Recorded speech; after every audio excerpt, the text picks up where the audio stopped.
Okay, thank you, folks, for taking some time in your afternoon. I'd like to start the Harbor Planning Committee meeting of February 16th, hours 2:02, I believe. The meeting's called to order. I'll introduce members and staff. Gemma Wilkins, our staff planner, Greg Catamatori, our planning director, John McCarthy, Katie Call, Tessa Brown, Tony Gross, Peter Giacalone, and Zoe, who's not a member, but she's a part of the crew. Greg, do we want to do the minutes after at the end of the meeting? That's up to you. I mean, I think we found in the last meeting we had quite a bit of content, so Okay. I'd love to get to minutes at some point. No, yeah, but if you want to get into the meat of the discussion, and we'll try to make sure that we give ourselves maybe 15 minutes. Yeah. Okay. So why don't we put the minutes off to the end? We'll leave 15 minutes or so, but we don't need to tie up the consultants with minute approval, if that's okay with you guys. Okay, so I second that. Okay, thank you. So moving on to the minutes, then sort of continued discussion, regulatory plan opportunities, infrastructure, and sub-area study. So I don't know who wants to lead off. I can go ahead and share screen and get us started. Okay, fantastic. Oh, and Tessa is present as well. I didn't know that. Thank you. Okay, great. So first, just kind of as a framing, our intent here is really not to present a whole lot of new content. We're really just looking to give you guys an opportunity to sort of speak more to some of the discussion, that I think got cut a little bit short last time because of, the volume of stuff that we were getting through together. So please feel free to jump in to kind of jump into any discussion that you feel like got cut short last time.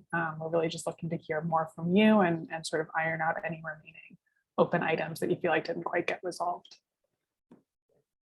So we do have kind of the slides that generated the most discussion we've sort of retained in here to kind of support the discussion today. So I'll just kind of briefly represent those along with some other kind of supporting information. But, again, to my point, really just looking to get, more feedback from you guys. And then at the end, share a little bit about what we're imagining we could do for the public meeting that's coming up and get a little bit of feedback on that approach. I'll just note that we've reversed the order of some of these from last time because obviously we spent more time on the early things than the later things. So we thought we would maybe go in reverse this time to spend more time on infrastructure. Yeah, absolutely.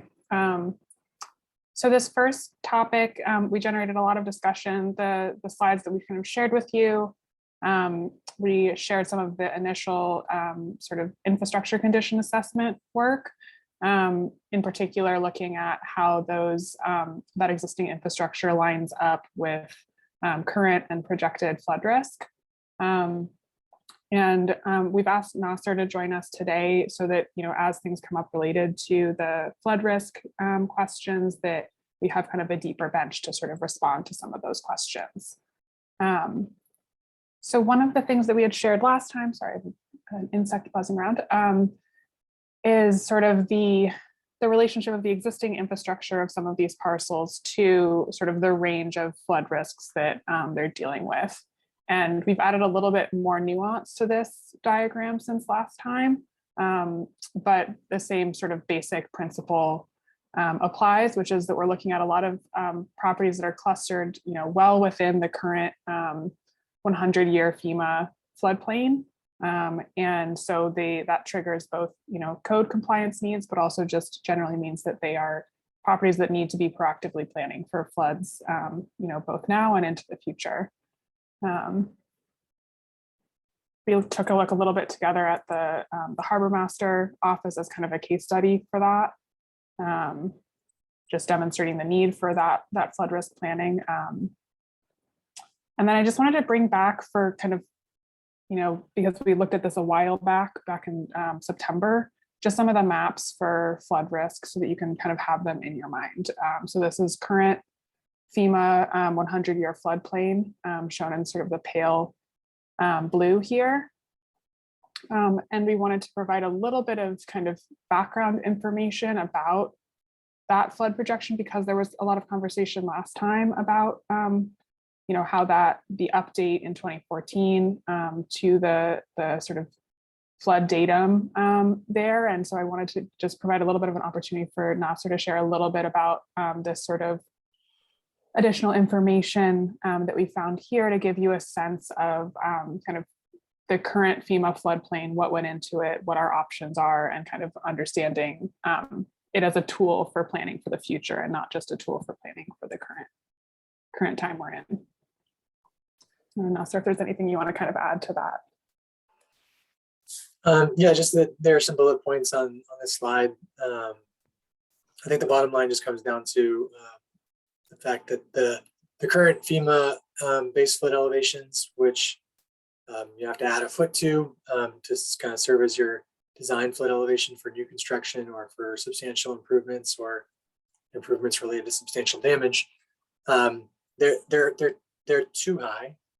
The Inner Harbor ones are too high. So, additional investment in challenging the existing maps could probably lower those elevations, by a couple of feet at least, which would have some short run benefits, but it would also kind of work against your goal of longer term resilience. And I think that's all I need to say about it right now. I guess the next slide probably has the punchline here.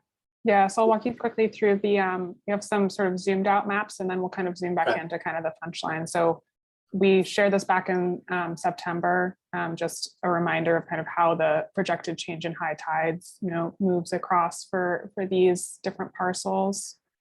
And then the same with flood risk. So looking at sort of, how the FEMA floodplain expands, or in this case, really deepens for over the course of the next, 20, 30 plus years.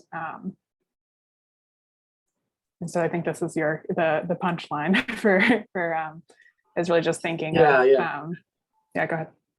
No, I mean, so we've created some new products that are they're statewide products that provide a couple of different data points, like the still water flooding elevation for future time horizons, across the entire state coastline, wave heights, and then we have another product that's the design flood elevation, which includes the still water and the wave heights.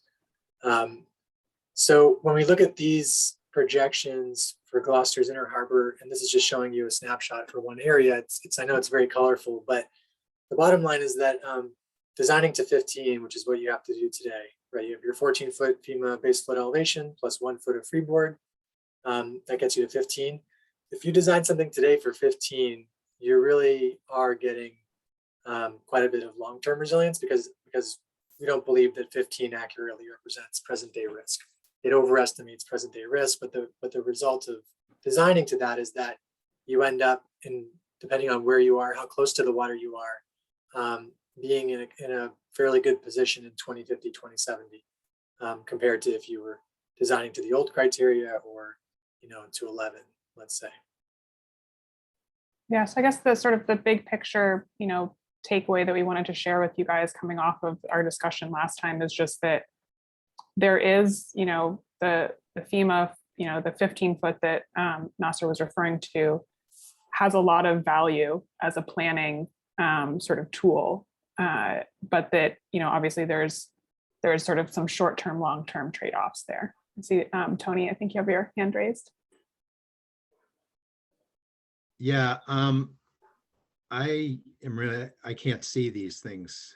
Having the three things all on one page kind of condenses it down to I can't read any of the numbers. I am working on my city Chromebook, so that is a laptop, and I usually try to send this stuff over to my desktop, which is a little larger, but you guys didn't supply this in advance. So I'm just letting you know that I can't see it. I don't know about the other. Yeah, let me give you like a couple of touch points. So like the green area, which is not the highest flood elevation because it's a little bit set back from the water, right? Closer to the water, you have higher waves.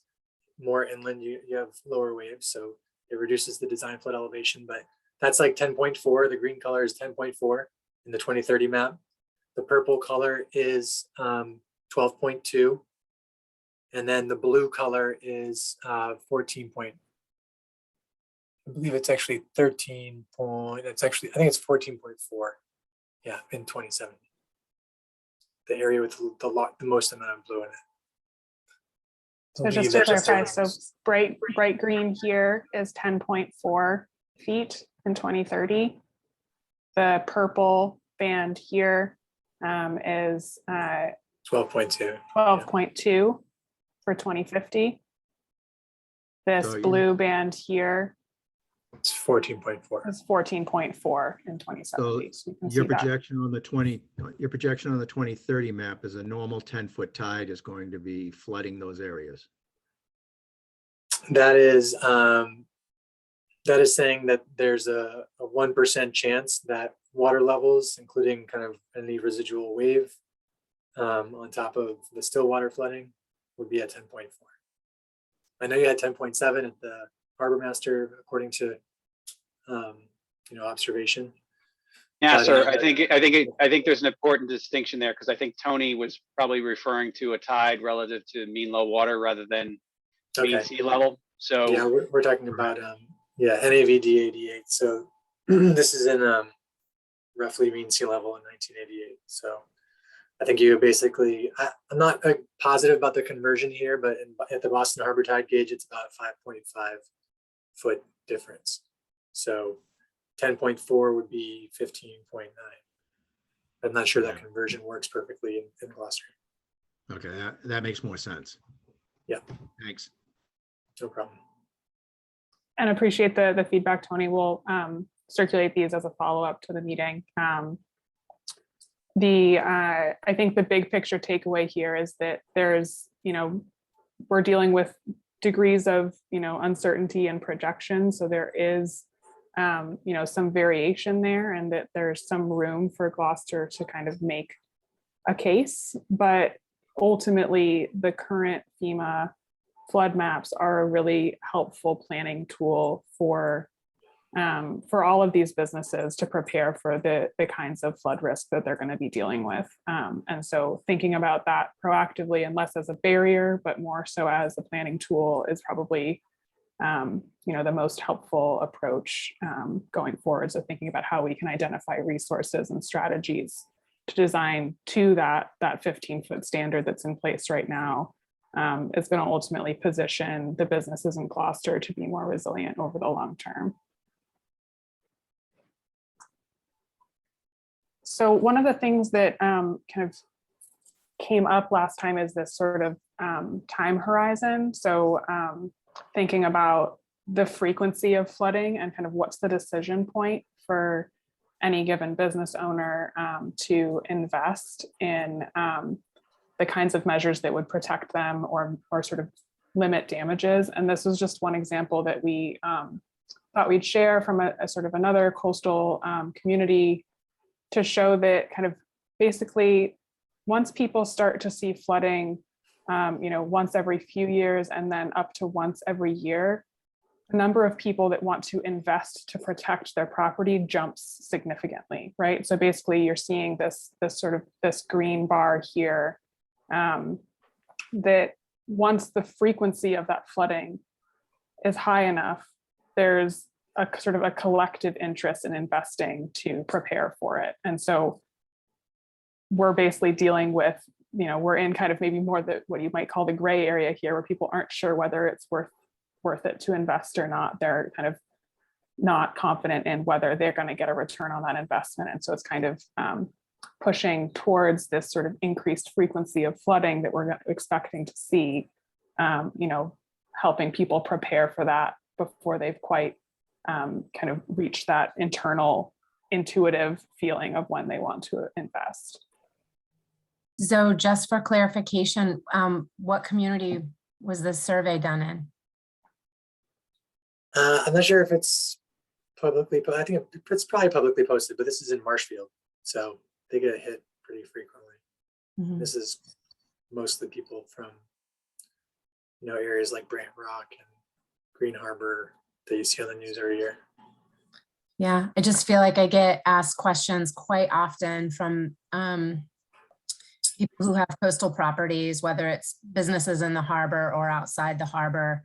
What kind of risk do you think I'm really at? And, you know, I often will direct them to different flood maps and try to decipher what different bands of colors mean, right? And what a 100-year flood mark really means, et cetera. And so I guess I'm just thinking, and I'm on a small laptop today too, unfortunately. So I was having a hard time with differentiating today, but that aside, looking at the different businesses in the harbor and really thinking like which properties are at the most risk. I think I can kind of guess thinking about elevations, but having that really help to drive how we're thinking about what we want the harbor to be in 5, 10, 20, 50 years for the community, and what assets are really at risk, or what locations. I don't know, I'm just trying to think bigger picture about putting this into context. Yeah. One thing I would just add to that is just that, and it's captured in, I think, the first slide that we looked at here, but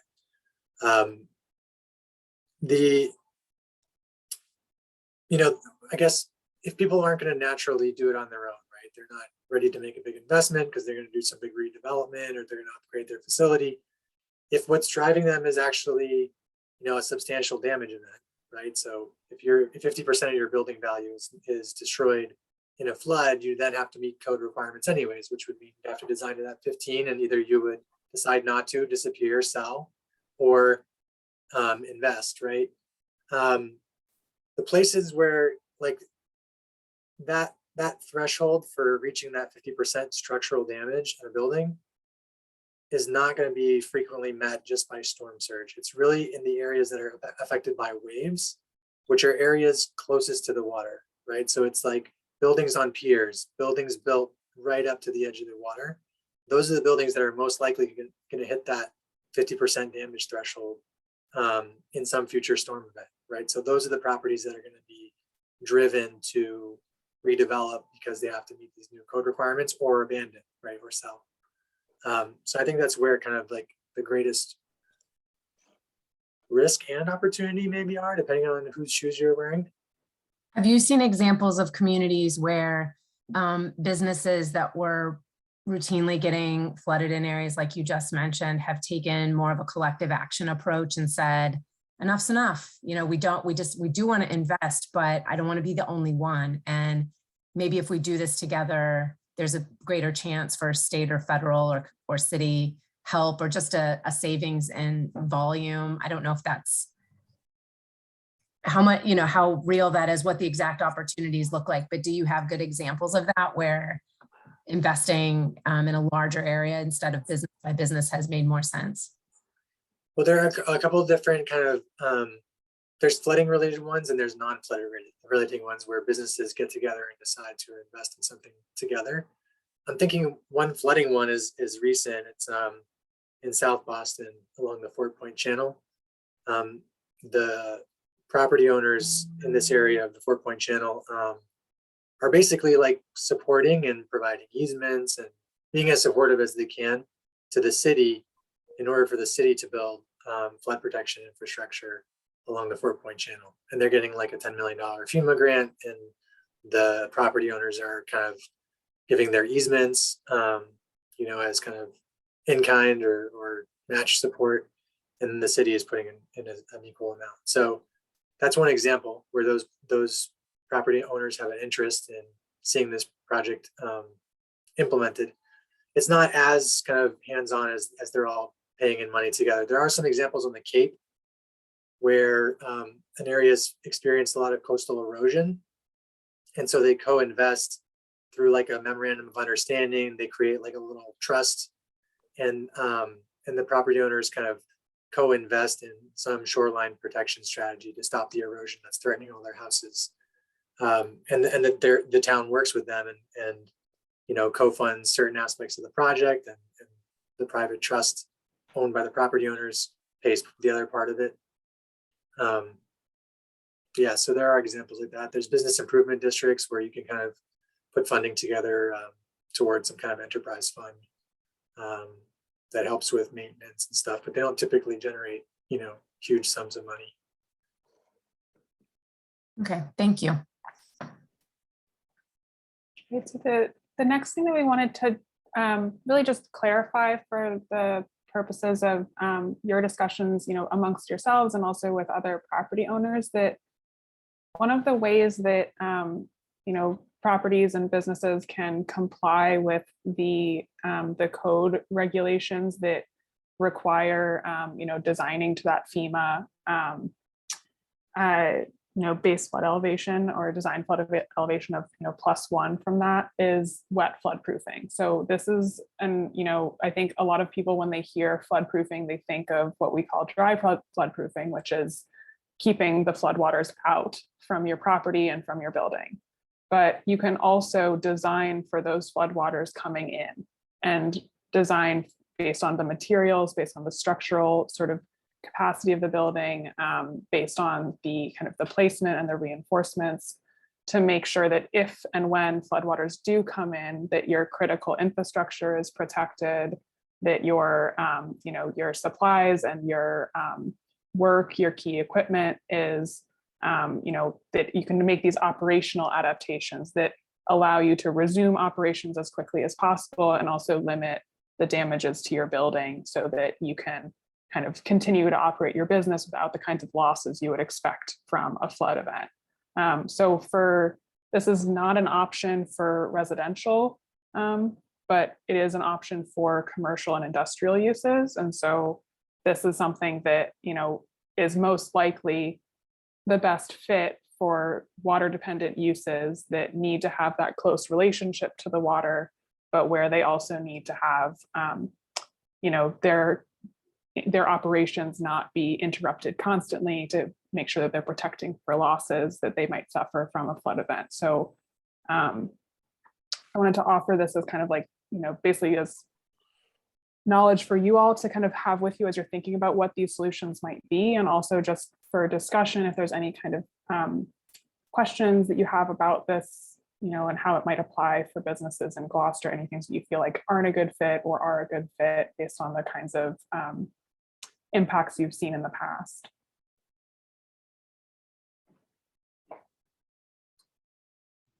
I don't know if you can see me, Zoe. This is Yeah, Tony. looks like you. Go ahead.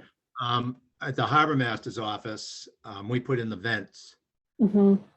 so that they could, so the water could drain out, and also used metal studs and just, and drywall. Just figured that, after the event, you replace, if there is any carpet, which is minimal, if there's any on the ground floor, and then you replace that section of drywall that was damaged, but with metal Mhm. studs. You don't have the, eventually rust issue, I suppose, but you won't have the mold issue. So that's how we dealt with it there when we did a major renovation on that building. That's really helpful to know. Yeah, I think that's like a great example of just, as you're making investments in these buildings, thinking about how to do it in a way that, limits damages, increases your sort of capacity to come back online as soon as possible, and protects the building's, health and safety over the long term.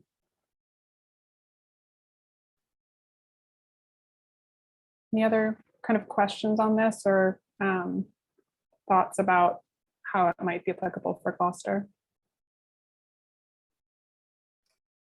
And Zoe, is this only for retrofit, or can that be applied to new construction? My understanding is it's applicable for both. I'll defer to Matthew and Nasser on that. They're more expert in this realm than I am.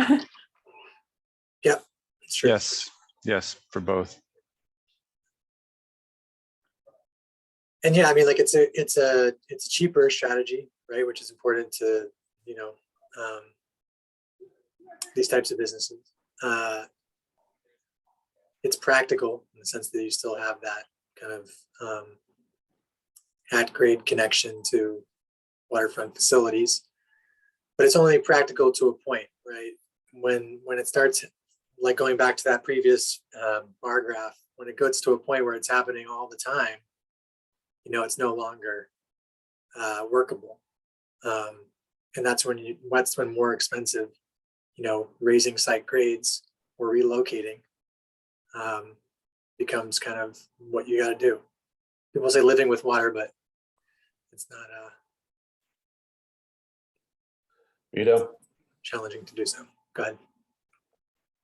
Thank you, Rick. I just want to make a quick comment. I really appreciate this kind of presentation and this kind of insight, and having NASA and folks that are directly involved in understanding this, because I think this is the kind of thing that's extremely helpful for us in the harbor planning process.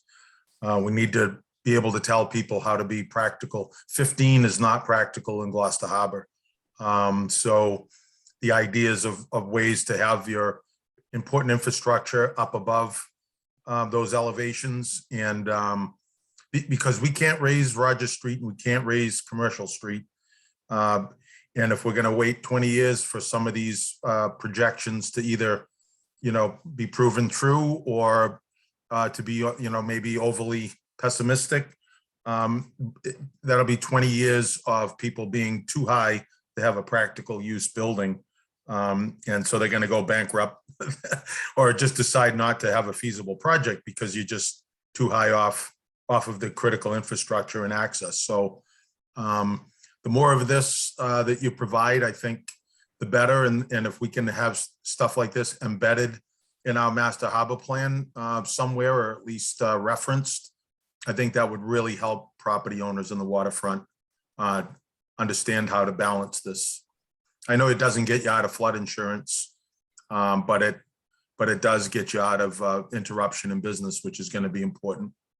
So thank you is what I wanted to say on that. Thanks, Vito. Katie?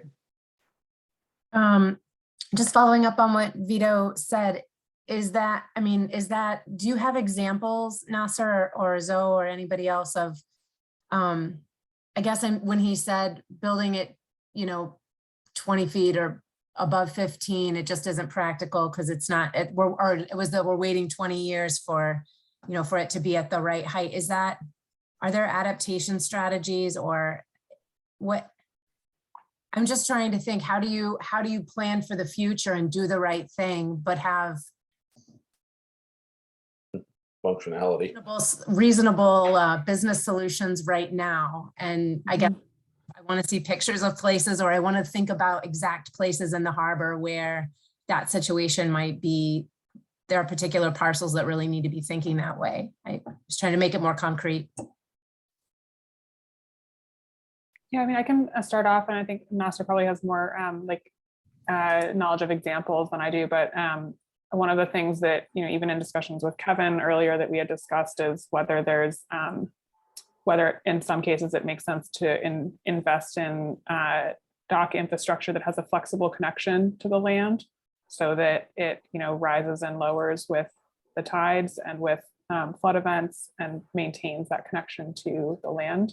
Obviously that has lots of other considerations that make it applicable or not applicable for different business types and different weights and different vessels. But that's one of the things that has come up in our sort of consultant team conversations thus far when we're thinking about this issue of near-term, long-term trade-offs in terms of investing in infrastructure for water-dependent uses. But as far as the buildings on the land, not movable dock systems. Mm-hmm. I think that I think that a lot of these sort of the wet flood proofing strategies are sort of a bridge strategy in a way, like what Nasser was describing, right? It's like it solves for the near term challenge, but as you get towards more frequent flooding, its value proposition diminishes. So just realizing that bottom floor might not be an income property in the future. Yeah. Yes. And so there's some I don't know, maybe this is not necessarily for a water dependent industrial context, but I don't know, Matthew, if you want to speak a little bit to for the Boston flood resilience design guidelines, some of the guidelines that we had about, transitioning ground floor use over time and, making use of upper floors as needed. Yeah, there are ways to design things that allow for future uses that might have to migrate upstairs. I think even in the short term, though, if you are occupying space below the design flood elevation for whatever purposes, let's say it's it's industrial and it's stuff that can get wet or easily be removed. The incremental changing of the, the elevation of that water isn't going to change the operations much. But I think, as Nasser pointed out, it's really about the frequency of that event. There's all kinds of, I don't know if you've ever been to or seen the Chart House on in Boston. It's on Long Wharf, and it's been there forever. I don't know, hundreds of years. They just get flooded regularly, and it's a fancy restaurant, and all their mechanicals are on the roof, and they just kind of live with it. And every few years they have to squeegee out the place, So there's different like ad hoc models of resilience and ways to do this. But I think where it becomes an issue generally is when you're dealing with money, with investments that require money and other people's money, and what kind of investment money is available for structures that will have significant uses below the design flood elevation versus above. And more generally, this has a slightly there's a barrier to investment in a way. And then I think there is a navigating back to grade question, which is difficult. I like the fact that the paths are just. I just was curious if you could just slide back to the FEMA map, a couple slides back. You might have to get the design. I have a- I don't know, whoever has somebody in the room, maybe you can mute. Oh, I caught it. It was Matt. Actually, the one that showed the actual FEMA map. It's up. I think it was a couple. I would think it was the first one that you started with, or the second one. I was This also one? going to note, no, you're wrong. I thought We when had we, this one. There we There go. we go. There we go. Yeah, got So, and I kind of posed this question in the interim from the last meeting, and to Vito's point, current operations relationship to the water side operations of a site and the building side, and if they're if some of the reinvestment in these sites is actually building in floodplain compliant construction, whether it's a retrofit and that type of thing, and that's acceptable, I think there has to be some understanding of kind of lifespan of something before you would make that investment. And I think this is a clear example of what we could see, potentially happen if we looked at the harbor as a whole from a flooding perspective. I think that's the Gorton site, either National Grid or Gorton's, I can't tell which, that dropped the flood elevation about 2 feet for that location. And so trying to understand the impact of flood insurance, flood construction standard, if it were accurately represented for the current risk, but understanding that there's going to come a point where you're going to outlive, you're not going to be able to tolerate the risk and have to make additional investment. So I'm just trying to understand for the lifespan of this harbor plan for, as Vito points out, maybe a 20-year period, and based on the projections, is there value because it affects design, it affects standard of construction, that the leap that was made in 14, 15, 16 has just made it, you got a site that's at elevation 8 and you have a design standard of 15. That it's just not practical. I mean, you're talking about dead space for almost a story. Or again, how does that relate to the value of the site or the insurance when you're 7 feet below base flood elevation or design elevation? So that would be helpful to, I think we know the answer. If we were to do some analysis, we could lower the elevations, but what's the trade-off of going down that road? Yeah, it's pretty clear. I think, if it gets down to say 12, or 13, you might have a spur of activity, right? But it's hard to undo. It's hard. It's hard enough to try to get like the buildings that have been there for a long time and haven't really been improved at all. Hard enough to try to get those improved given the economic situation, is it really reasonable to expect a second or third round of improvements down the line? Or are you just going to basically be back where you started, like you said, 20 years from now? It's tough. The answer is different depending on, again, whose shoes you're wearing, right? Someone who's looking to redevelop their property and maybe has a 20-year time horizon or a 10-year time horizon is thinking, okay, I can lower my flood insurance. I can more easily redevelop the site. Whatever happens when I'm dead, somebody else's problem, right? I think that's a pretty common reaction, but it's not the city's time horizon, right? Your time horizon is perpetuity, so it's kind of, there's a trade-off. Yes. I think Tony. also this, oh yeah, Tony. So I guess kind of the question I have, particularly with the news that came out yesterday from FEMA, was that how realistically are we looking at any form of redevelopment on the vacant lots? Not the ones that are, either active or growing concerns right now, because there's room for adaptation, but for initial investment. And is this a question that we need to answer before all others? Is sort of where I'm going, so that we're looking at, I think what's kind of been gnawing at me is that the long view, and then working backwards from the long view. Instead, we're leading up and trying to define the long view rather than defining it and then trying to come backwards to it to see what, what our positive, things we're presented with, or, the negative and sometimes improbable to impossible things. So I'm just wondering if this is a question that we really need to have answered before a whole lot of more discussion happens. Just to clarify, if I'm getting it, hearing you correctly, Tony, you're kind of calling attention to the fact that some of the things that we've identified as potential redevelopment opportunities, redevelopment sites, that given the flood risk profile of those sites, some of them might not be realistic redevelopment sites, and that we should be determining that first before kind of going to next steps around what that development could look like.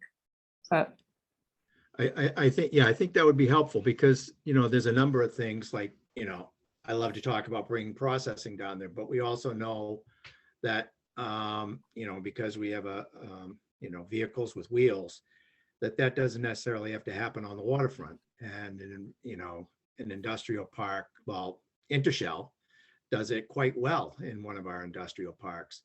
So what other industries can be, other than things that are directly related to a marine reliance, they have to have the dock because there's a boat involved. And, so that's sort of what I'm trying to go at, is where are we trying to get to, and how are we trying to get there? We know what we have, but we just don't know how to get there, and or where we're going. Sort of is kind of like my question. And how does this fit in, considering the severity of this unknown equation that's been, computer modeled, but we all have certain experiences with that lead us to question whether or not those models could be correct. I won't go into any examples of that, but anyway, so that's what, I don't know if that clarified that for you, Zoe. yeah, I think I'm capturing it. I mean, I think that what my initial kind of response in terms of what this means for the sort of assumptions of our planning effort, in a lot of ways, this kind of flood risk, creates two economic patterns that sort of act differently on the harbor. One is that, it reinforces marine dependent uses, right? That like those are the types of uses that will figure out a way to remain here because they need to be here. They don't have another option. They need to be on the waterfront. So they need to figure out a way to work with it. The other is that it favors higher price point uses that can pay for the kinds of infrastructure that is required to be protected from those risks. So it sort of, pushes, it creates the resilience situation, the flood risk situation amplifies two economic pressures on the harbor that, we can sort of, we can assume that those pressures will continue to intensify over time based on sort of the increased flood risk over time, and that they'll each sort of exert a pressure on the harbor that is an economic pressure.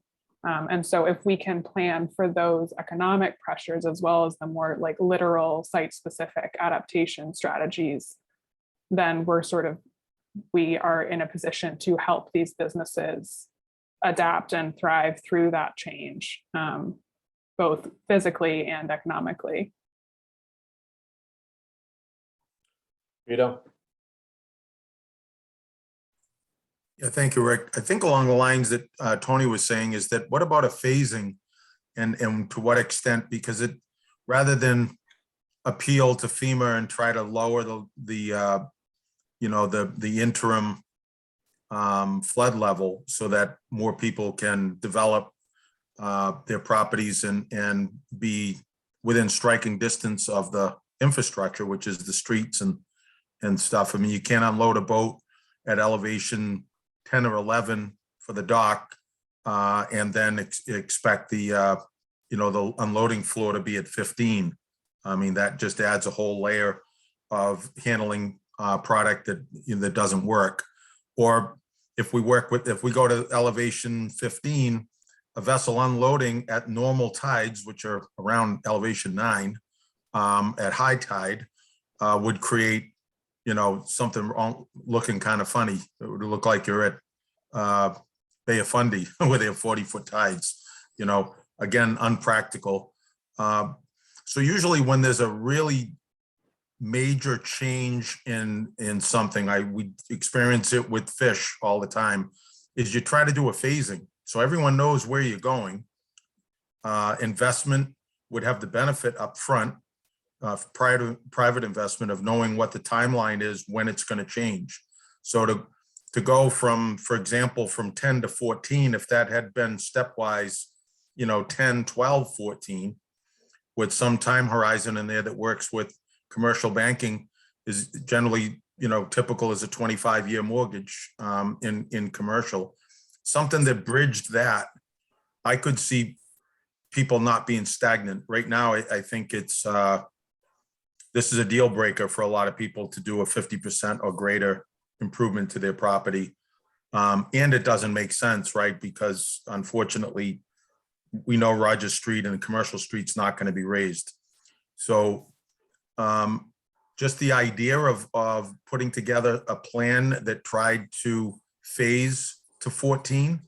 I know it would be an act of Congress to change 14, but to phase it for a harbor that needs that in order to move forward, I would think would be a great idea to pursue if it's even remotely possible.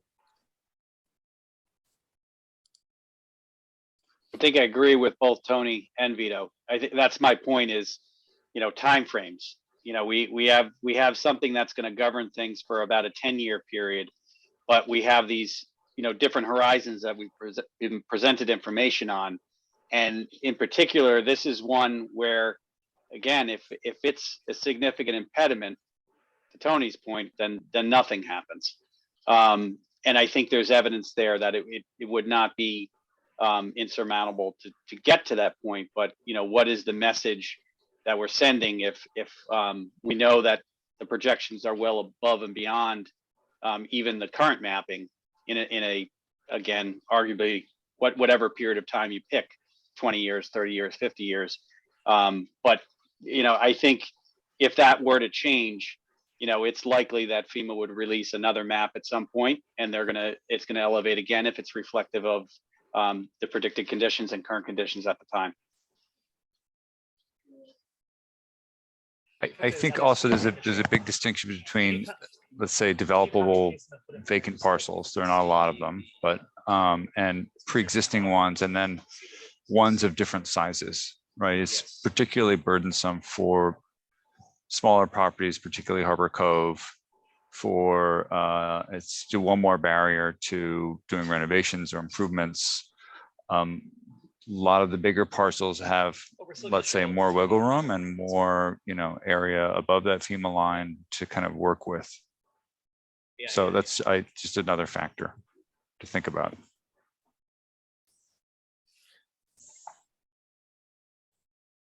Vito, you had mentioned sort of the different elevations at which you unload and then kind of, grade. Could you give that example again? I just wanted to think about it for a second here.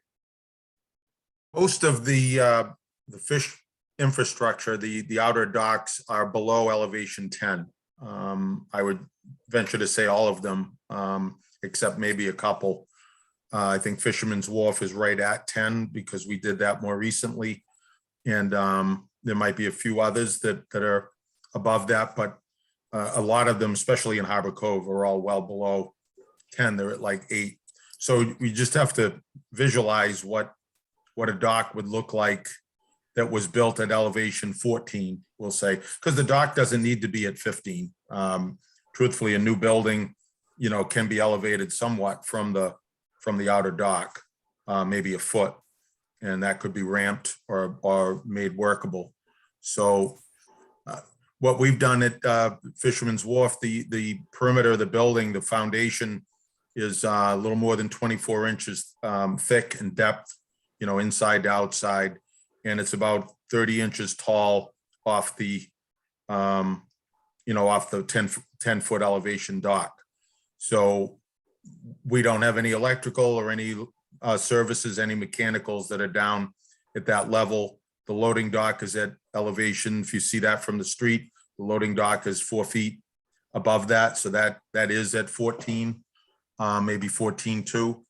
And so if there's ever a storm predicted that's really bad, we put all the forklifts and electrical stuff up on top of the loading dock, and the whole place is, basically flood resistant at that point. That's a pretty easy design, and I could have envisioned if there was a temporary phasing from 12, people being able to do some pretty good improvements to their property, something along those lines, keep all the mechanicals up and stay in business at an elevation with the adjacent infrastructure. Add 2 feet to that and it's not practical at all. So we're at a stalemate. And you're mentioning kind of the elevation at which you offload. Is that about 4.5 or so you said? Or maybe you didn't say, maybe I inferred. 4.5. Or I guess, what is it? I mean, low water. Low water. Like mid-tide, is there a level at which you can't unload from boats? No, I mean, there'd have to be a lot of things that would change both on the boat and on the dock, but you can work with just about anything. You can work with it. It's just that even at high tide, the deck of the vessel would be somewhere around 7 feet below the dock or the building floor, which is important. Board of Health now doesn't allow a new unloading facility to occur where the fish is offloaded to the outside of like an open pier. There are a lot of grandfathered piers that do that, but they want the sorting of the fish done inside for obvious reasons, so that you don't have droppings from seagulls and such on the outside. So that's basically what State Board of Health requires on a new facility. So you'd be quite a distance if you've ever watched the boat unload at high tide and just add that distance to it.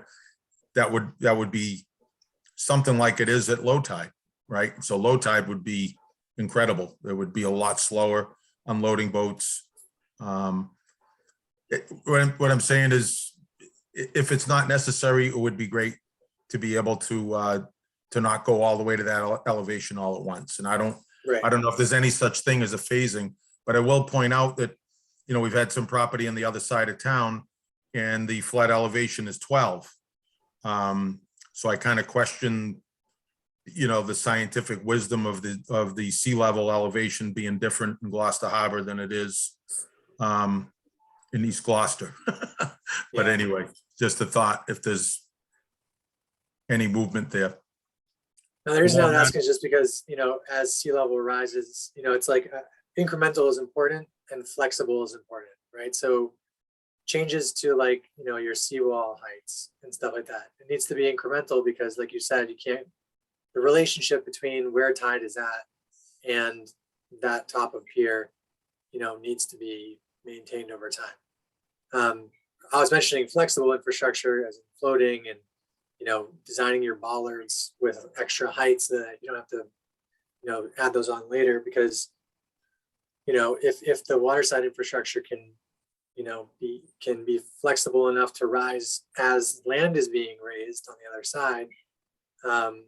That to me, kind of, those things are compatible, right? But building new fixed pier docks into the water is not really wise because you're doing that in relation to today's working sort of elevations, not, even 30 years from now. So I was just trying to get a better handle on that. The point is if it's phased, I think the design could incorporate the elevation 14 and there would be a major renovation that would be done, but it wouldn't be a total, take the building down type of thing. Those 2-foot walls or 30-inch walls that I mentioned to you would be 6-foot concrete. The floor would be at a lower elevation. All the mechanicals would be lifted up. And, when that 20-year or whatever the phase kicks into the next step, everything gets moved up and you got to lift the floor, pour the interior floor higher or put a false floor in there. Matthew, isn't that what's been incorporated in some of the Boston design guidelines was to anticipate elevating floors? And obviously that's more development, more commercial development, higher value, but along those same lines, Vito, of being able to adapt and elevate the floor. Yeah, it was indicated as a one of several strategies to deal specifically with existing buildings. A lot of the existing buildings are in the most vulnerable areas. But the real question is, conceptually that's simple, but the real question is how that relates to the access to the building on the exterior, right? So every time you go up, you got to either ramp up or, and if you've got handicap accessibility issues, that's for different kinds of uses, that's one thing, but yes. But that's essentially one of the strategies that was identified. I think in the interest of time, I might shift us to our next topic, but I think that this gives us a really great sort of feeling for next steps and how we can kind of start to outline a series of strategies and sort of decision-making tools that can help property owners and business owners kind of navigate this and also help the city find kind of a balance for, how to advocate for resources that can support this kind of investment and sort of start to make the case to different folks that need to be on the same page about this kind of investment. Any last comments on this before we jump into the next thing, just the sub areas?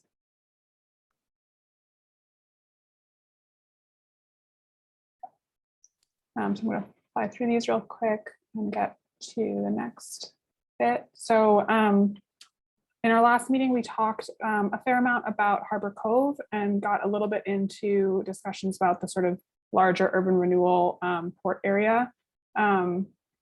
So we thought we would focus today's discussion mostly around the East Gloucester former DPA area, but if there's any sort of odds and ends comments that you all had about the first two, we can certainly start with those. So just as a reminder, these are kind of the sub areas that we were working with.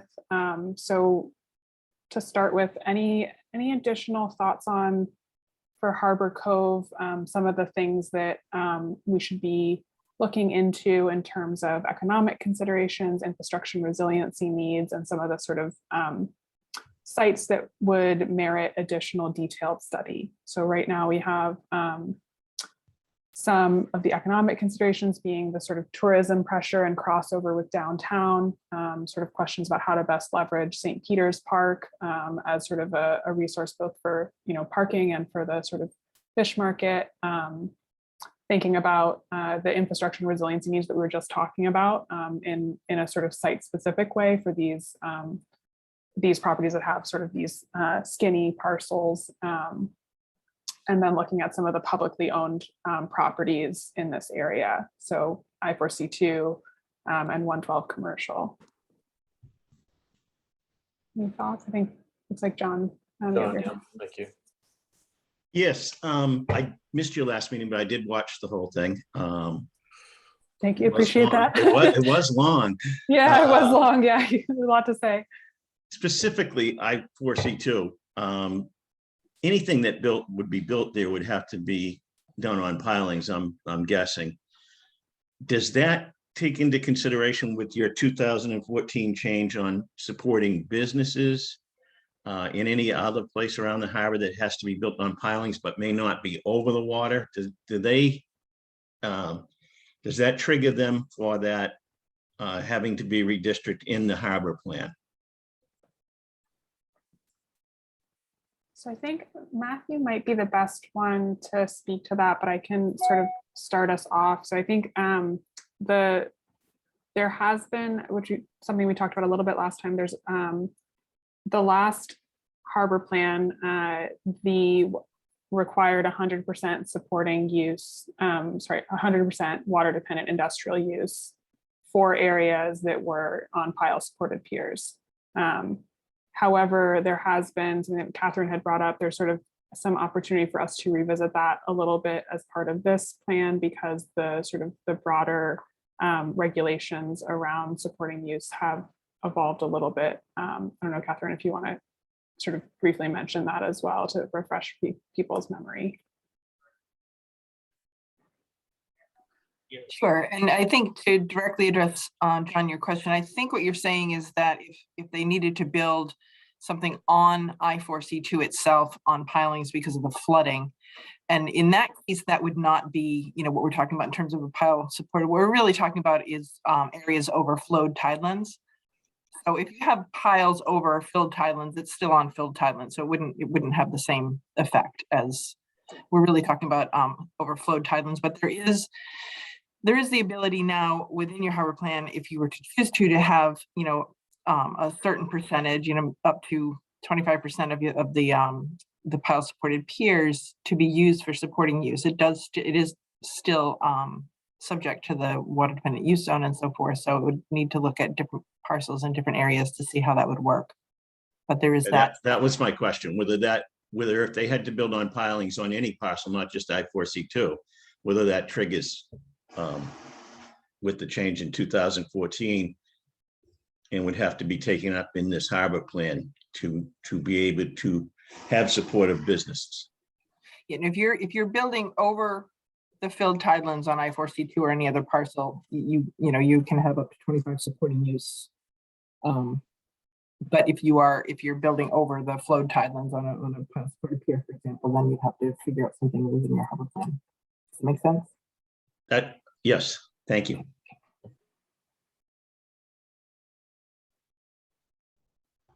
That's like 20.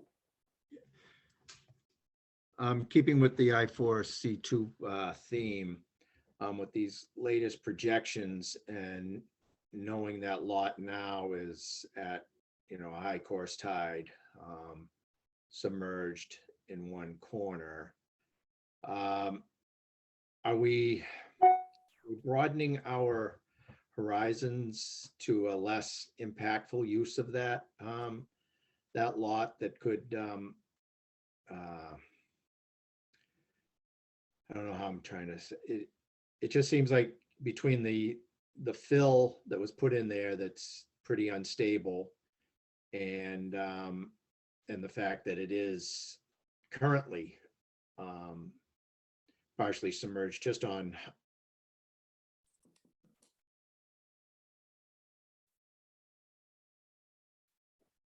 Tony, your audio has dropped out.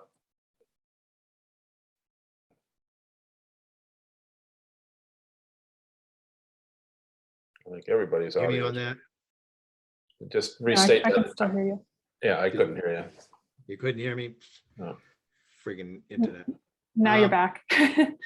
Well, my question is, you have I4C2 future probably most important, but with the projected sea level rise, with the fact that it right now is partially submerged during just a regular, normal high course tide, and the fact that it's filled with junk, the fill that was used is very unstable. Do we need to really relook at the importance of that site, or I'm just trying to think about where we're at and how much energy we spend on that. That's a great question. I think we had in our conversations previously, we'd sort of talked about I4C2 as sort of starting from behind as a potential redevelopment parcel, right? And both in terms of the resiliency question and in terms of the fill, what you had brought up, sort of the current state of the parcel will require significant investment to get it up to kind of almost like to the 0 point, right? So it's a challenging parcel to think about for redevelopment. The part of the reason why we listed it as probably most important is just because it's the largest publicly owned kind of asset other than the fish pier, right? And so it's a very conspicuous manifestation of the harbor plan. And so developing an approach to it, that is rooted in those challenges that you described and the limitations of the parcel, but sort of coming up with a preferred path for redevelopment that would be realistic given those constraints is sort of a challenge, but also something that is probably an important thing to take on in some capacity to sort of articulate the direction of the harbor plan. I don't know if Greg or Matthew or Rick, if any of you want to. Also landlocked from the Chapter 91 that's outside of it. Mm-hmm.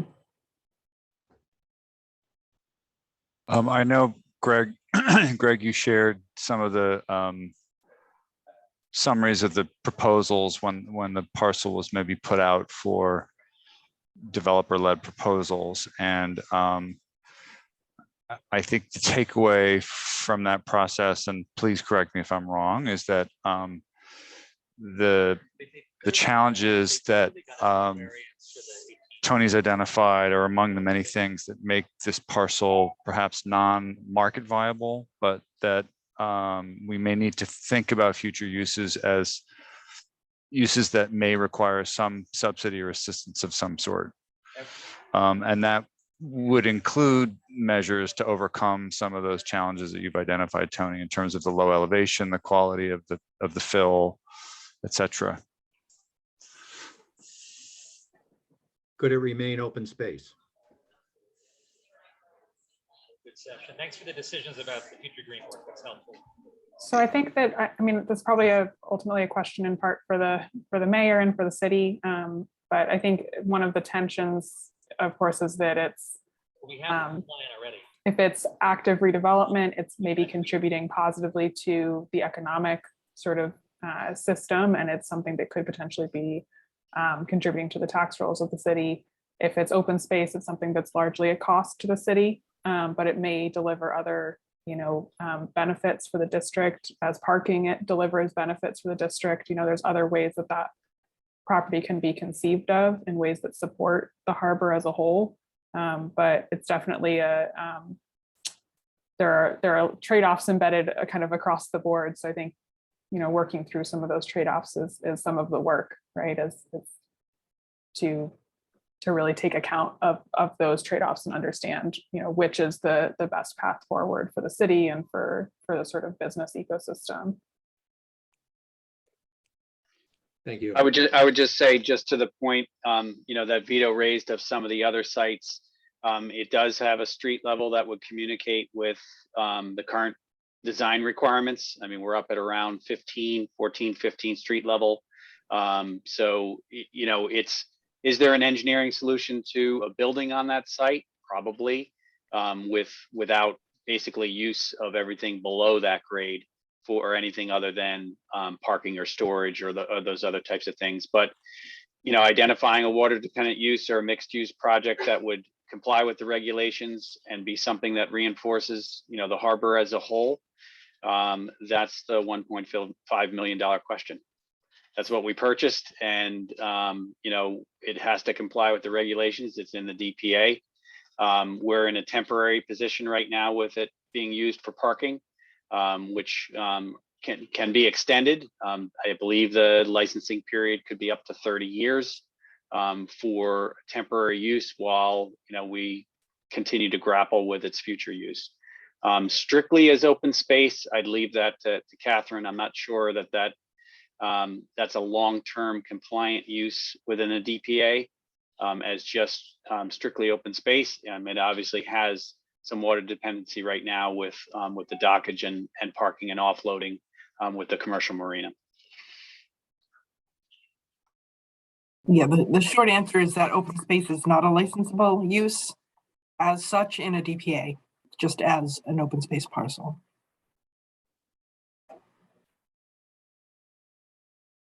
So I think one of Thank in you. our upcoming meetings, we'll probably have quite a bit of time allocated to I4C2. But I think that this, I mean, even just what we've talked about now, these are some of the core questions for I4C2. So I think I'd be inclined to jump into the next area and sort of return to some of the conversation on I4C2 at a subsequent meeting, because you know, we can share a lot of the sort of detailed constraints and opportunities in a very like site-specific way for a subsequent meeting that might help support the conversation a little bit more. Fair enough. So I'll jump into our next one, which is, again, we did sort of spend a decent amount of time talking about this area, but just as an opportunity, any sort of additional thoughts for the sort of larger lot industrial sort of portion of the DPA that sort of includes the State Fish Pier, but also some other kind of larger industrial parcels, you know, in the sort of innermost part of the harbor. Some of the things that we flagged for this area was really recognizing that these large parcels have an increased value for the industrial sort of ecosystem along the waterfront, that in contrast to some of the smaller parcels, they have more flexibility in terms of what they can support. And so it's important that, you know, the uses that are using those parcels are sort of taking full advantage of that sort of limited high value industrial land. We did sort of flag a couple of the same kind of infrastructure and resiliency questions that, generally speaking, there's more bulkheads in this portion of the harbor as compared with more sort of pile supported piers in Harbor Cove. And there's some of the site specific questions you know, relate to some of the parcels that are more inactive currently or have gone through sort of a lot of change recently. And then there's a couple of publicly held assets. So the State Fish Pier and then the Gordon Thomas Park that are, you know, publicly held assets. So any initial sort of reactions coming off of the discussion last time or new things that you're reacting to seeing this now?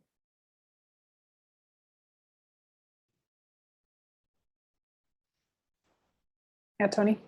Yeah, sorry, I don't mean to keep, but I've been looking at this stuff a lot the last couple, since our last meeting, and just trying to figure out, get my head around how we can produce a good end product out of this harbor plan. And so some of the things that kind of I thought about, you know, I've been talking about the need for processing and how we get that. And, you know, we've lost some processors, but, you know, my question for you guys is, and I've been trying to get the baseline of what Gloucester needs for its fleet, and, you know, and we don't know what that is right now, what you know, what we have, what do we need, and where do we need to reserve property in the DPA for, because it's still a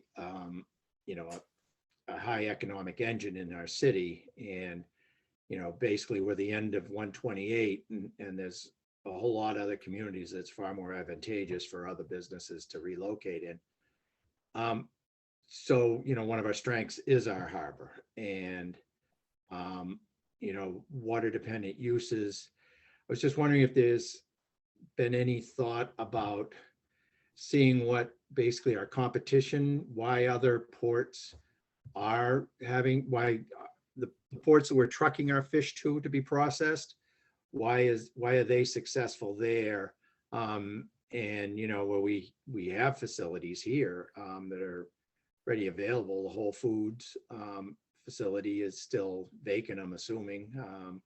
I can't say for sure, but and then, you know, Conley is just, you know, due to more family reasons, moved to Boston out of Gloucester. So, you know, and a few years ago, you know, we had several lobster businesses leaving and now we got lobster businesses that are building. So it does, you know, it does change.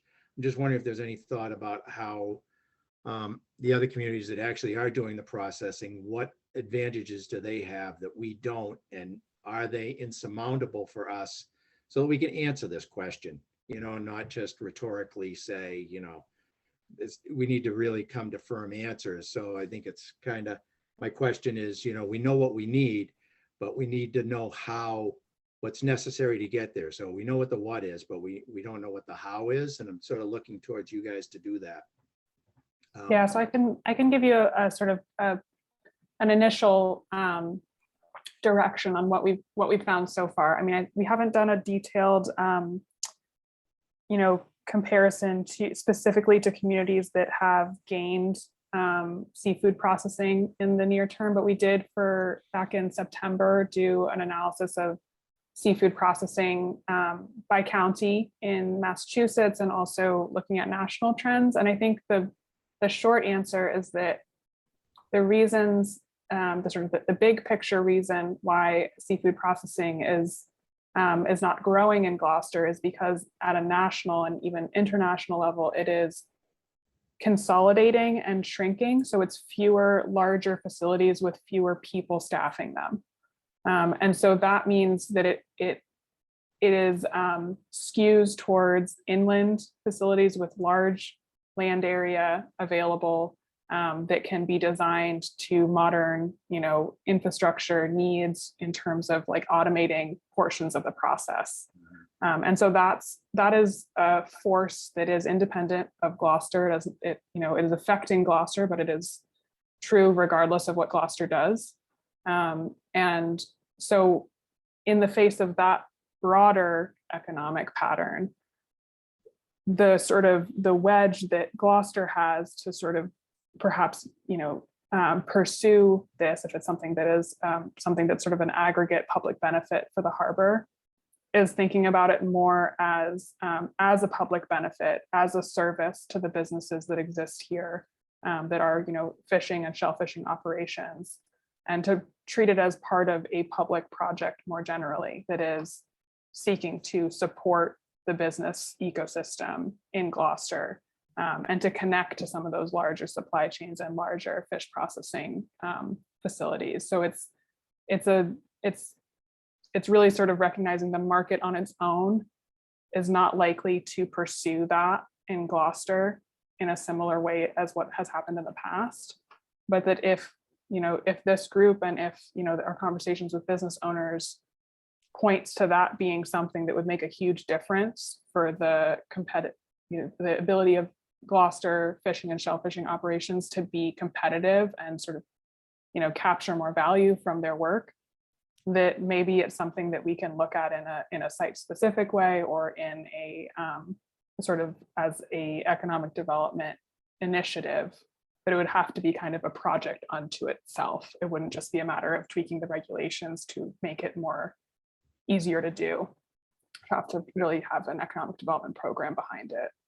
Yeah, I was more looking at it as you know, a jobs creation, plus Mhm. you have a certain domino effect. If you don't have shoreside, you don't have dockage, you don't have dockage, you don't have boats, you know, there's a certain domino effect. But I have another point that that I've been thinking about. It's funny, reading the minutes made me think of it, because when the wind stuff was brought up, I said, you know, that no, that doesn't fit here, because we don't have, but we don't, it doesn't fit here like it does Salem, where they're putting a ton of money in, as far as the manufacturer, you know, the delivery and manufacture of the actual turbines.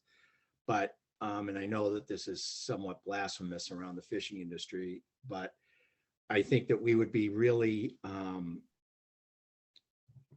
remiss if we didn't try to, and asking you guys to look at this too a little bit, or not a little bit, but a lot, I guess, on what types of opportunities will be afforded to Gloucester in these small lots. You know, we're not going to be able to handle the big, you know, construction craft, other than, you know, the state fish pier could handle them and things, but we're not going to be able to handle them as far as a routine thing. But we are going to be able to handle, and there's going to be, you know, jobs available, on water jobs available for our for generations servicing these things, and the boats that are going to service them will fit here just fine. You know, we do have, you know, we do, and they're going to be smaller than the herring boats that come and go out of here. And also we have, you know, marine repair facilities that, you know, take vessels of size from the entire New England coast and repair them. And, you know, right here, I'm seeing that the Rocky Neck Railways is for sale, the Gloucester Marine Railways. Is there some thought about where Gloucester, you know, it's going to be a big piece of the pie. You know, a lot of people are investing in solar, and is there a way of Gloucester to get its fair share of that pie that's going to come? And, you know, it's only right up the road. Yeah, so we, in our sort of, this is making me think, I think maybe our next HPC, we can provide a little bit of a refresher on some of the content that was presented back in September, because I know a lot of time has passed since then. And the questions you're asking, Tony, I think speak really directly to some of the baseline research that we shared back then. But I think you're correct in saying that at that time we had posed questions, right? As you know, we'd said, this is the information and these are the questions that we think are interesting. You know, coming off of that, we've already kind of started to talk about more site-specific and regulatory things, but you know, in the background, that's the economic analysis about those different opportunities is sort of still there, and is something that we, you know, certainly intend to include in the final plan. So I think in brief, you're correct that the main opportunity for Gloucester is not in the construction, but in the sort of maintenance of and sort of monitoring of those facilities if and when they do get built. But the main Gloucester's value will be determined in part by its proximity to those projects that move forward. And so because of the uncertainty around those, there are, maybe Jamie, I think you might be the one on our team who's sort of the most versed in this particular question. It's a little bit of a, you know, there isn't a lot of certainty around what Gloucester can expect to get from that sector, but there's certainly some opportunities that Gloucester should be monitoring over time. I don't know, Jamie, if you want to chime in. I think you characterized that really well. And the distinction between the initial construction and the ongoing maintenance is an important one. For initial construction, as evidenced by the plan in Salem to use approximately 50 acres of land to lay down for construction. I mean, that even though the towers are going south of the islands, it actually makes economic sense for them to go there, and because they have the space and they have 32 feet of water, and they can bring big ships in and then transfer them into the specialized ships that are used for installation. So it's a complicated economic equation for them, but it has a lot to do with just reliability and having enough space to have enough equipment there on hand so you can put it in place when you need to. But I think, yeah, I mean, it's a different piece of the pie when you're talking about servicing on a regular basis with smaller workboats. And, you know, Gloucester as a port is certainly capable of supporting that, just as they perhaps are capable of supporting the offshore LNG buoys. But there is competition. You have other ports. And right now, you know, proximity is not working in your favor because the wind farms are going in, you know, south of the islands. You know, if we see that starting to move into the Gulf of Maine, certainly you're much better positioned for that. And that could very well happen. Yeah, and that would be, you know, anything that's based out of Salem is not going to be down south of the Cape. It's all going to be in Gulf of Maine. So that's what I'm not- talking about. Yeah, not for ongoing servicing. I would be very surprised if Salem is continues to be used for, you know. Even So for if we could back up a little bit on Tony's processing.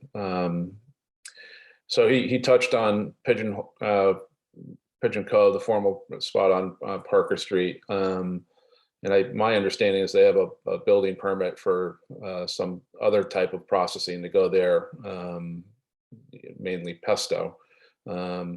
The other thing that is ironic is that, you know, Good Harbor Filet, brand new building in the business park 10 years ago, is now making freeze-dried coffee.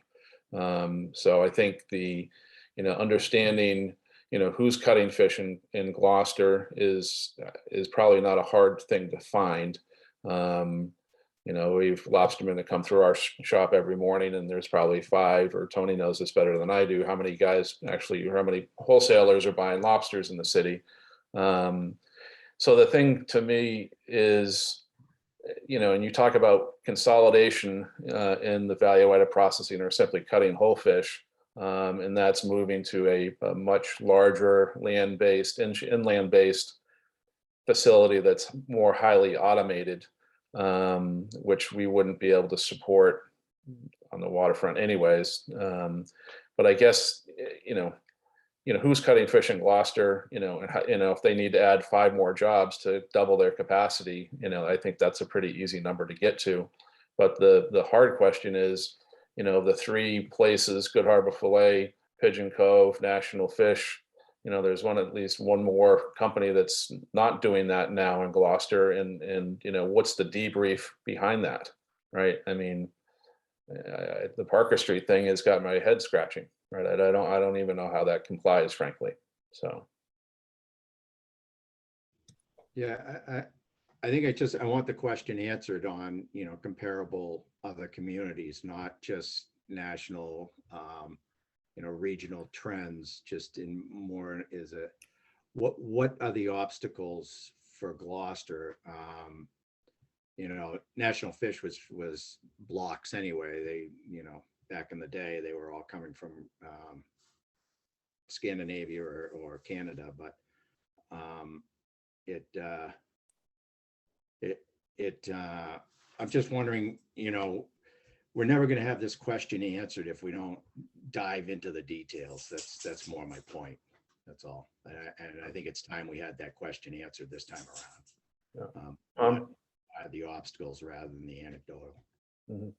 Yeah, I would just like to second what Tony and Rick have just asked for, suggested, and I think it would be valuable to take if you're going to do some sort of comparative analysis, is look at Boston. I mean, my sense is that the Boston seafood, while they harvest less fish than us, the processing side of the equation is going great guns. In Boston, and those companies, those processing companies, seafood companies, are doing really well. And I know in a presentation that I heard the other day, the second largest commercial import from Boston is seafood. Number 1 is medical devices, and number 2 is seafood. So it's certainly thriving nearby, and whether that's simply because of the location to the airport, or whether it's access to a larger, much larger workforce. I'm sure it can be explained, but it would be nice to know, and I think a useful comparison for us. So we do have, I think, if I'm not mistaken, I think we do have the information that you guys are requesting in the September 1st presentation. But I think that, in that case, it was part of a much larger presentation in which that was not the sole focus. So I think it probably, so you'll see that when we get to the next steps towards the end of our presentation today, or our discussion today, we were planning to provide kind of a more detailed review of that content with an eye to kind of what is the takeaway in terms of what could be done, or what the future of fish processing in Gloucester could look like. I think in the interest of I'm looking at it here, and I can we did have a comparison with Suffolk County. So, looking at Massachusetts counties that are, contributing significantly to seafood processing and wholesale. So we have a comparison between Bristol, Essex, Suffolk, and Plymouth. We have the same thing for wholesale for those different locations. So I think that having a bit of a refresher on that content, and then discussing how we come, next steps based on that, I think might be most effective. But I know that we're just about at an hour and a half today. So I want to be cognizant of, if we dive into that conversation now, it'll definitely take us through the remaining 30 minutes to our 2-hour mark. So I guess I would suggest that we pick that question up in our next meeting with you all, as a way to sort of give more clarity around this question that y'all are pointing out, and sort of giving a little bit of time to come to a satisfactory conclusion on it. Go ahead, Vito. I just wanted to add real quickly to that, sewer and water rates, are a significant barrier to large processors in Gloucester. But I'll admit I've not researched New Bedford and Boston sewer rates today and how they compare to Gloucester's. And I know you have to standardize the units that they charge in so that we can get an apples for apples comparison. But I think that would be at least a worthwhile thing to look at, as far as, one of the reasons why we've lost some processes in the past. Follow up, Tom, or you still have your hand Yeah, raised? just a quick, it's not standardized, but for the EDIC, I do have from Mike Hale, the DPW director, rates for water and sewer sort of across the state to compare. We were really looking at the ability to attract biomanufacturing, but I have a summary of that, and I'll share that with everybody. Those rates. So Zoe, I appreciate you being mindful of time. We do have a little bit of administrative work to deal with from the minutes standpoint, and if you had, we can take a few more minutes, or if you're at a stopping point, we can do that too. Yeah, so the only other, there are sort of 2 other items that we had, available for discussion today. One is just the third sub area. So looking at the East Gloucester, former DPA sub area. And then we do have an outline for the public meeting that's coming up in March.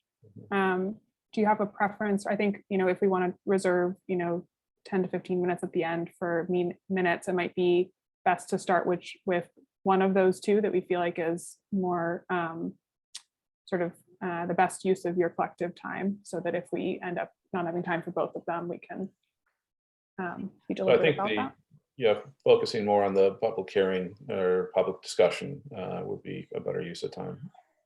Sounds good. We'll resume the slideshow there. And Vito, did you have a quick follow-up question, or your hand still raised? Thank you. Okay, so for the public meeting, as a reminder, this is sort of our shifted economic strategy and public benefits workshop.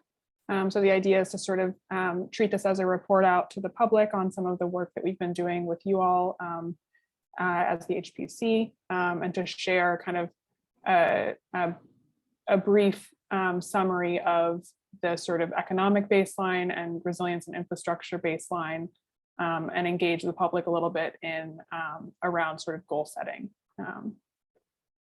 So our previous meeting was really about introducing the public to the process and helping them understand some of the regulatory side of things, as well as sort of the overall goals of the project. So this would be more about, the second one would be more about presenting the analysis done to date, including sort of a focus on infrastructure, resilience, and economic considerations. Of course, we know from the, we've covered a lot of content together. This is dense stuff. There's a lot there, and we're going to have a condensed amount of time with the public to get that message across. So it'll be a sort of a distilled version of what we've been going through with you all. We certainly won't get into the same level of detail with the public. So in brief, we would be kind of looking to get the public up to speed on these first, this first, second, and third step. We would not be getting all the way into kind of recommendations and implementation tools. So it would not be kind of reporting out on, this is what we think should happen, confirm or deny. It would be more along the lines of, this is what we've discovered. These are the patterns and opportunities and constraints that we've uncovered in our work thus far. And these are kind of some of the questions we have for you about sort of this piece here, the economic development goal setting. So just kind of validating some of that, feedback that we've gotten from you all, and getting sort of the public's perspective on that same set of questions. So in brief, it would probably look like kind of a third, with a little bit of extra time for the sort of conversation. The first part, just bringing people up to speed, sharing what we've heard to date. And then the second piece would really be sharing our analysis work. So talking specifically about the infrastructure and flood risk needs that we talked about today together. And also essentially a review of a distillation of the economic opportunity. So that's kind of going back to that September 1st presentation that we really sort of went through that economic analysis. We would be really, not so much diving into the details of every piece of that, but more so sharing something along the lines of what we did together on the December 1st meeting, where we were basically posing to you some of the kind of observations or patterns and initial ideas about how we might go about pursuing those goals or those concepts. So this would be live polling to sort of pose those questions, share observations, pose a question, get a reaction from them live during the meeting.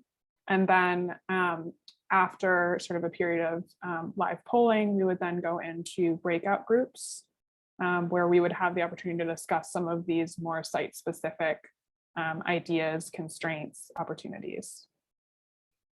So any initial reactions to that? I know that there's a lot more, specifics to kind of what each of these might mean, but in terms of sort of a broad approach to the meeting, to what content we're covering and what kinds of feedback we're looking for, how does that sound to you all?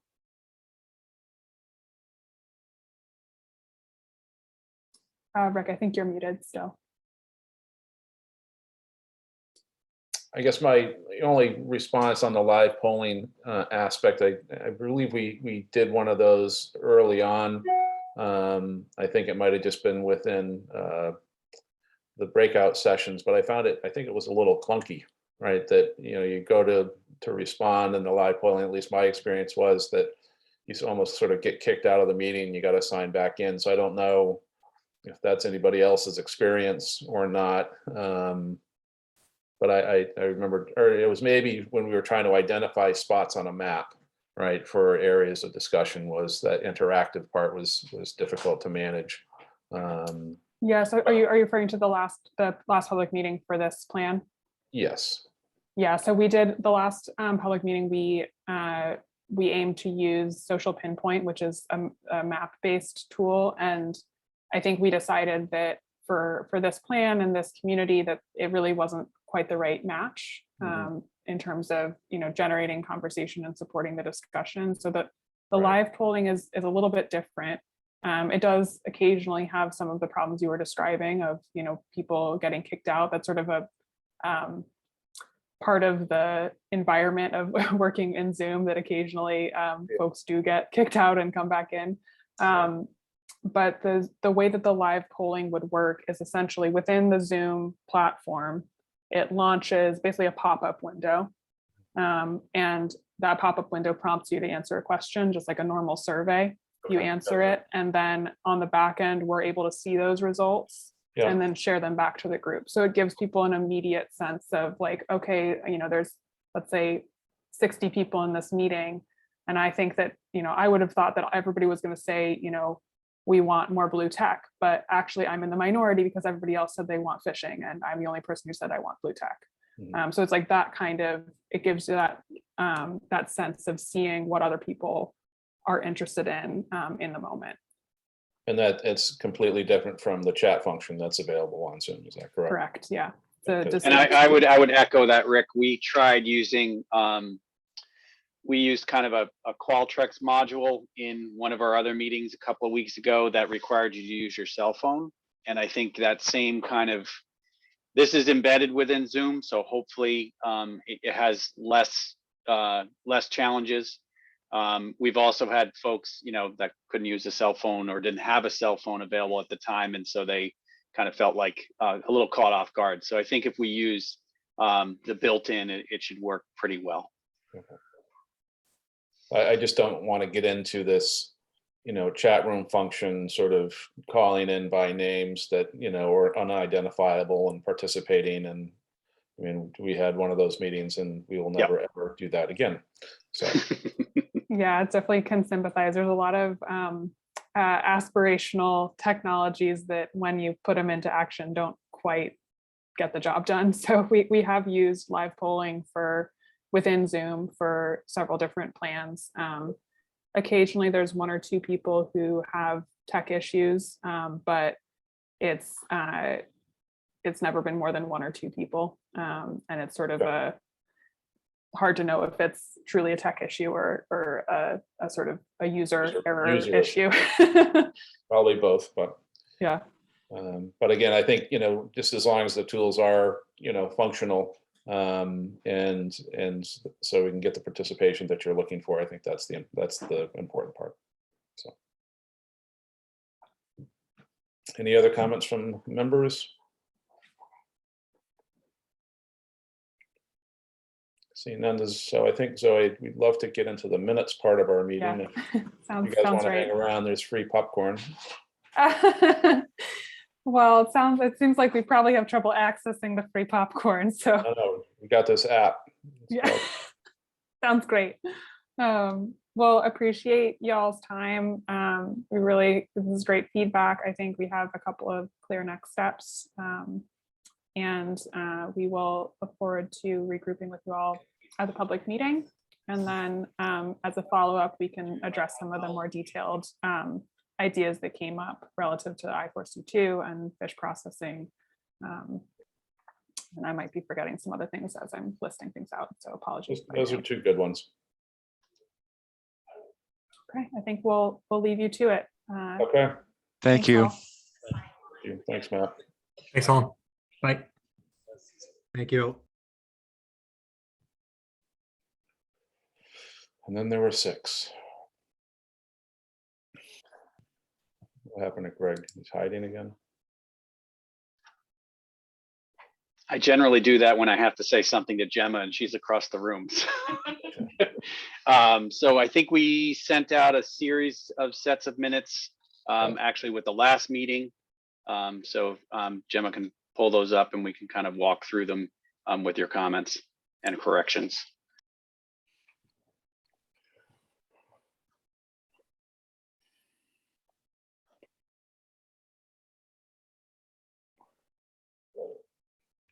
Rick, how do you want to do this?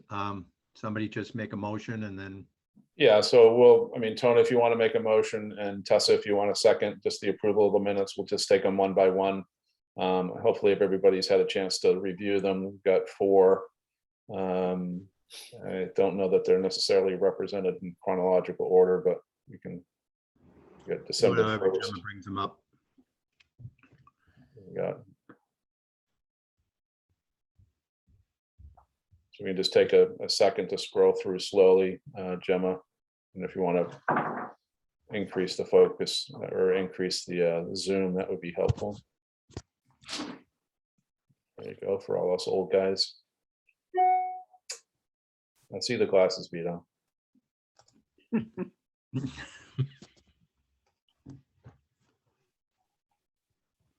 if anybody needs to stop to just read quickly something, just speak up, please.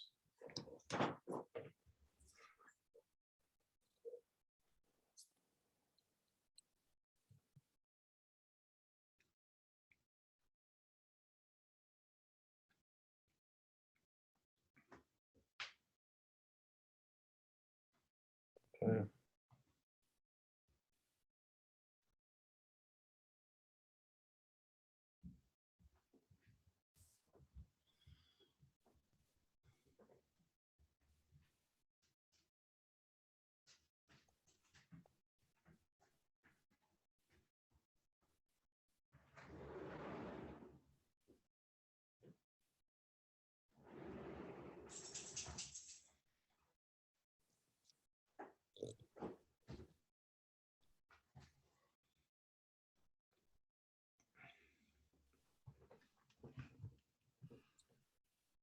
So any comments, corrections, additions, omissions?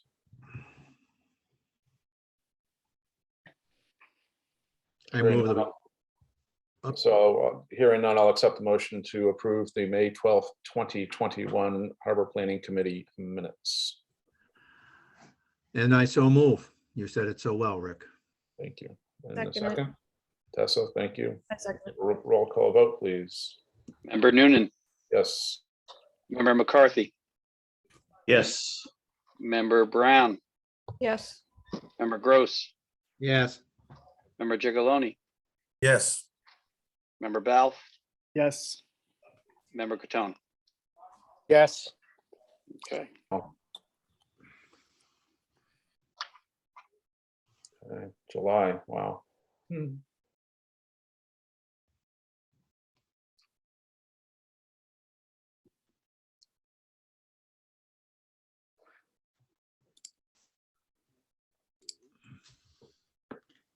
Rick, I was absent on this one.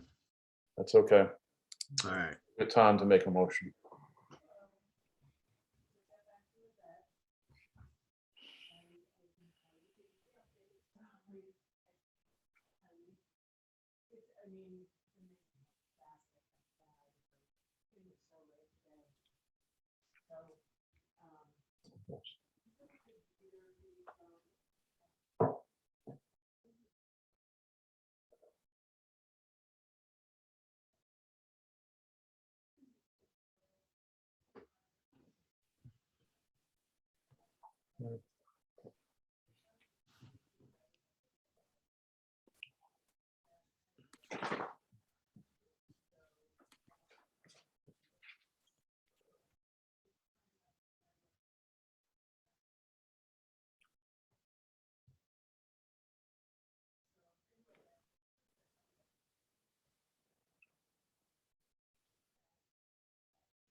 Okay. I think we're gonna. Spelling of my name on the last one. Oh, I was about to say that. Mhm. Okay. So Jim, if you don't mind scrolling back to the top for me. Oops. Thank you. So accept a motion to approve the Harbor Planning Committee meeting July 14th, 2021 minutes. I so move. Tom, I thank you. second it. Tessa, thank you. Roll call vote, please. Member Noonan, Yes. Member McCarthy, Yes. Member Brown, Yes. Member Gross, Yes. Member Gigaloni, yes, Member Balf, Yes. and Member Catone. Yes.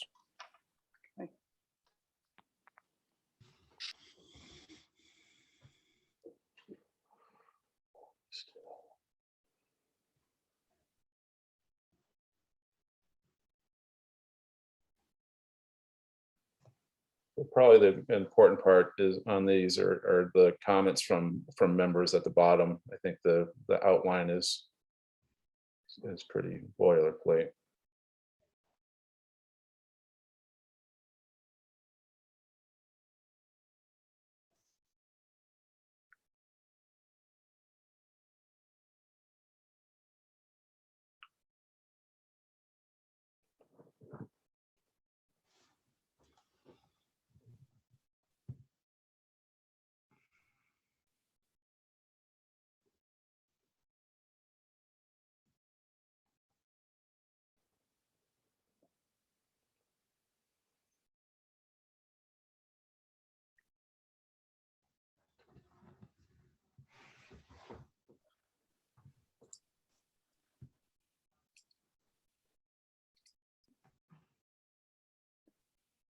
Okay.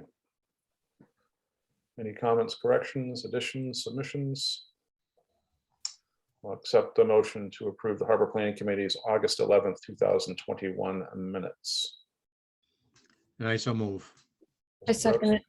Second, Tessa. Mr. Gross moved. Roll call vote, please. Member Noonan, Yes. Member McCarthy, Yes. Member Brown, Yes. Member Gross, Yes. Member Gigaloni, yes, Member Balf, Yes. and Member Catone. Yes.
Well, Tessa, I'm glad they reflected my appreciation of your candor in the minutes.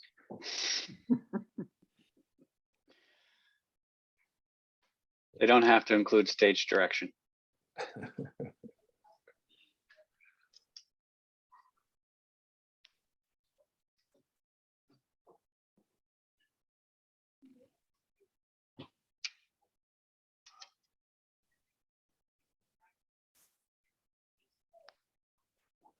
Everybody had a lot to say in this meeting. I think we can correct the spelling of Tonos on page 5.